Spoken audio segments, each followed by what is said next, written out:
ترفعو تم اونچا کرو، لا ترفعو تم اونچا نہ کرو، اصواتکم صوتن کا معنی آواز، اصواتن آوازیں، کم کاف کی جمع ہے، کاف مینا تم اور کم مینا تمہاری تم، تو اصواتکم اپنی آوازوں کو، لا ترفعو اونچا نہ کرو، اے اہل ایمان، اے ایمان والو، اے مسلمانوں، اپنے نبی اپنی آوازوں کو اونچا مت کرو، فو کا اوپر کے مقابلے میں، صوت النبی نبی کی آواز سے اونچا۔ یہاں سورہ حجرات میں جو تقوی کا معیار بتایا گیا ہے، اس میں پہلا معیار اللہ اور اللہ کے رسول سے آگے نہ نکلنا ہے، اور دوسرا آپ کی مجلس میں جب آپ بیٹھے ہوں تو پھر اپنی آوازوں کو اتنا اونچا نہ کرو کہ آپ کی آواز نبی کریم صلی اللہ علیہ وسلم کی آواز سے اونچی ہو جائے۔ اور ہم موجودہ دور میں بھی اس آیت پر عمل کر سکتے ہیں۔ آپ جانتے ہیں کہ قرآن پاک کے جو احکامات ہیں وہ رہتی دنیا تک کے لیے ہیں، ہمیشہ ہمیشہ کے لیے ہیں، اور ہمیشہ اس سے فائدہ اٹھایا جا سکتا ہے۔ جب اللہ اور اللہ کے رسول کی بات ہو رہی ہو، جب میرے آقا کی بات ہو رہی ہو،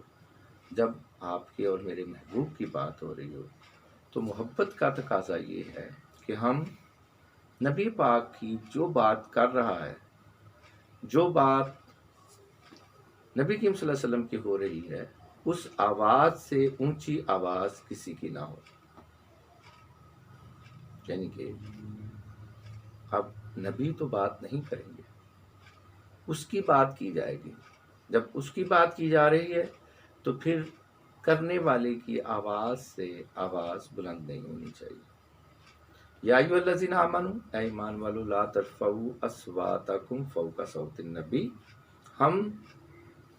نبی کریم صلی اللہ علیہ وسلم کے روضہ مبارک پہ جب جائیں تو ہماری آوازیں نہیں نکلنی چاہیے۔ ان صحابہ کرام کی طرح جب آپ کے حضور ہوتے تھے تو ایسے مجلس میں بیٹھے ہوتے تھے جیسے آپ پر پرندے بھی آ کر بیٹھ جائیں، تو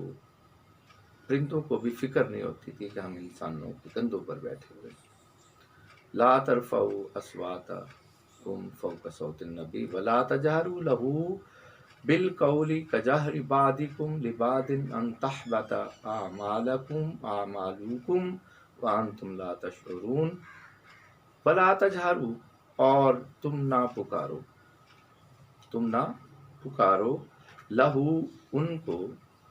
لام آپ جانتے ہیں کسی اسم سے پہلے ہو تو اس کا معنی ہوتا ہے کے لیے، ہو وہ، لہو اس کے لیے، اس کو نہ پکارو، بالقولی اس قول کے ساتھ، با کا مطلب اس میں جر ہے، اور یہ اپنے اسم کو، ماں بعد آنے والے اسم کو مجرور کر دیتا ہے، بالقولی اس قول کے ساتھ، کجہر بعضکم جیسا کہ تم پکارتے ہو اونچا اونچا ایک دوسرے کو۔ جہری نمازیں ہوتی ہیں، کچھ سری نمازیں ہوتی ہیں، جہری جس میں امام صاحب اونچی آواز میں قرأت کرتے ہیں اس کو جہری نماز کہتے ہیں۔ تو جہری کا جہری اس طرح سے جیسا کہ آپ اونچا اونچا بولتے ہو، ایک دوسرے سے بے تکلفی سے بات کرتے ہو، کجہری بعضکم لبعض جیسے تم ایک دوسرے سے بے تکلفاً اونچا اونچا بولتے ہو، آپ کی آواز اگلے کی آواز سے اونچی ہو جاتی ہے، اس کی آواز آپ کی آواز سے اونچی ہو جاتی ہے۔ اس انداز میں نبی کریم صلی اللہ علیہ وسلم کو مخاطب نہیں کرنا۔ ان تحبط اعمالکم کہ تمہارے اعمال سڑ جائیں گے، تمہارے اعمال اکارت جائیں گے، تمہارے اعمال ختم ہو جائیں گے، وانتم لا تشعرون اور تمہیں اس کا شعور بھی نہیں ہوگا۔ اللہ تعالیٰ نے یہ جو سورہ حجرات ہے، اس کی پہلی 2 آیات کی تفہیم کرنے کی ہم نے کوشش کی۔ اللہ تعالیٰ ہمیں اس کی تفہیم کرائے اور ہمیں اس پر عمل کرنے کی توفیق دے۔ اس میں ہم نے 3 باتیں سیکھی ہیں۔ نمبر 1 کہ اللہ اور اللہ کے احکامات سے آگے نہیں نکلنا چاہیے، جیسے اللہ نے کہا ہے ویسے کرنا چاہیے، اور ہمیں تقوی اختیار کرنا چاہیے، اور یہ کام کرتے ہوئے ہمیں یہ سوچنا چاہیے، ہمیں ذہن میں ہونا چاہیے کہ اللہ تعالیٰ جانتے ہیں، اللہ تعالیٰ سننے والے ہیں، اللہ تعالیٰ کو علم ہے۔ اور دوسری بات، نبی کریم صلی اللہ علیہ وسلم کی آواز سے ہماری آواز بلند نہیں ہونی چاہیے۔ جیسے ہم ایک دوسرے سے بے تکلفی سے بولتے ہیں، ایسے ہمیں نبی کریم صلی اللہ علیہ وسلم کے حضور، نبی کریم صلی اللہ علیہ وسلم کے روضہ کے پاس، نبی کریم صلی اللہ علیہ وسلم کی محفل میں، نبی کریم صلی اللہ علیہ وسلم کی نعت پڑھی جا رہی ہو، نبی کریم صلی اللہ علیہ وسلم کی جب حدیث بیان کی جا رہی ہو، تو پھر ہمیں بالکل خاموش رہنا چاہیے، اور اگر ہمیں کوئی بات کرنی ہے تو بڑے ادب کے ساتھ اپنی آواز کو اس عالم کی آواز سے جو نبی کریم صلی اللہ علیہ وسلم کی بات کر رہا ہے اس کی آواز سے اپنی آواز کو پست کرتے ہوئے ادب کے ساتھ پوچھنا چاہیے۔ اور اللہ تعالیٰ، اگر ہم ایسا نہیں کریں گے تو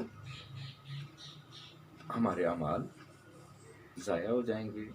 پہلے ہی ہمارے اعمال کم ہیں، وہ ضائع ہو سکتے ہیں، اور ہمیں اس کا شعور بھی نہیں ہوگا۔